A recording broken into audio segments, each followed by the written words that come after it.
লালবাজারের সামনে কলকাতার পুলিশ কমিশনারের পদত্যাগের দাবিতে লালবাজার অভিযান করেছিলেন জুনিয়র ডাক্তাররা। সেই আন্দোলন চলেছিল 22 ঘন্টা। সেই আন্দোলনের পর এবার 6 দফা দাবি নিয়ে সারা রাত অবস্থান বিক্ষোভ চলল স্বাস্থ্য ভবনের সামনে। তাদের দাবি না মানা পর্যন্ত এই আন্দোলন চলবে বলে জানিয়েছেন আন্দোলনকারীরা। তাদের কথায় সরকারের তরফে ইতিবাচক পদক্ষেপ লক্ষ্য করলে তবেই অবস্থান তুলবেন।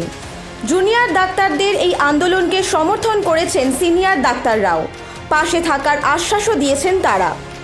বৃষ্টিকে উপেক্ষা করেই চলছে সারা রাত আন্দোলন। রাতে অভয়ার পরিবারও এসেছিলেন অবস্থান মঞ্চে।